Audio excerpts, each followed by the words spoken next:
Hello, beautiful people. As promised, we're going to begin to explain how to use these resources that have been made.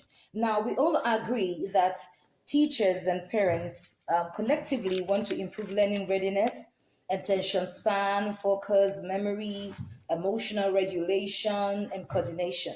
Okay, now these are grounded in neuroscience principles such as neuroplasticity, bilateral brain integration, sensory motor learning.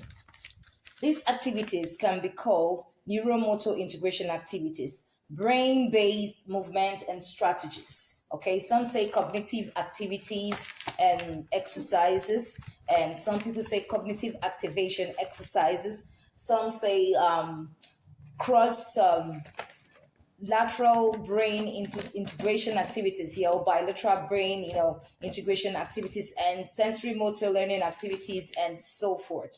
Okay, so now these are popularly known as brain gym activities. Okay, they are intentional, they are planned, okay, and movement based, basically designed to activate, to integrate and balance different parts of the brain.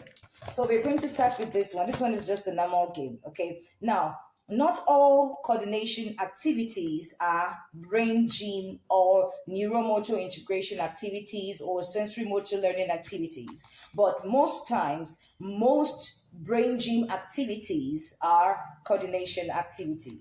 So this one first is just like the X and the O. It's just a replica of the X and the O game. So basically, these are for younger learners from 3 to 5 years old. So what you do here is you cut out some tiles in the shapes that you want. I wanted circles, so I'll cut out the cards or whatever I'm going to use. So you're going to teach them, okay, to play this game. And how you play the game is one color, that's one player have to have all of their cards lined up either vertically or horizontally or diagonally. And they don't have to let the other player put in their cards to block them. So they're going to be doing a lot of, cognition and coordination activities here. This helps with, before I explain this, let me go here. This helps with attention span. Okay, so basically this one, your right and left brain are working at the same time. Okay, so this is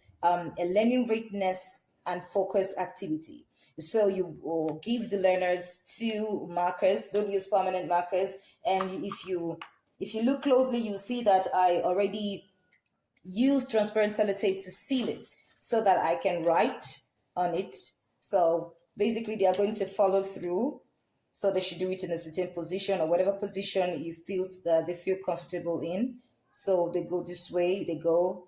Now they're not going to break. Their both ends are going together. And they're not going to, cross any line. So they all go until they get down there. And then you can easily wipe it off and reuse. Now behind it, you have another activity where you just let the child figure out, which arrow or which shape is the same, okay, from this side. They'll take the time to focus. They'll take the time to calm down, and while you can be doing other things at home or in the classroom. Now, mind you, if I want my children to do anything that involves writing or any form of tracing, I like to start with a dot, okay, at a point. So when I'm giving them instruction, I say at a point or at the point, you start from here.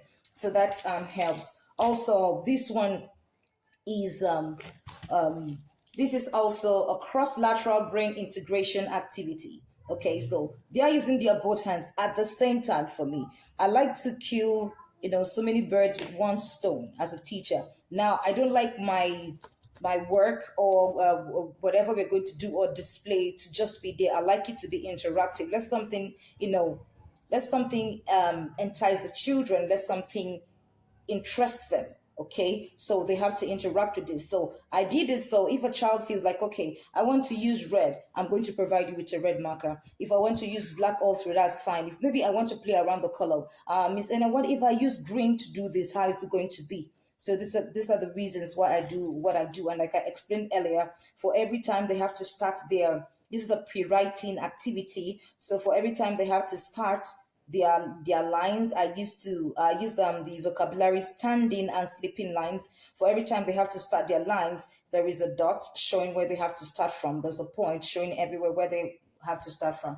Now, there's the actual activity. When the child does that, I like learning to, to be personalized. I like my children that I teach and my learners to be part of what's going on in my classroom. So I say, trace your standing lines. Now, this is their standing lines. Now, trace your sleeping lines. They do it. I further go to say, write your sleeping lines and write your standing lines. So this is just the activity. And meanwhile, there's the pre-writing activity all in one place with the cross-lateral brain integration.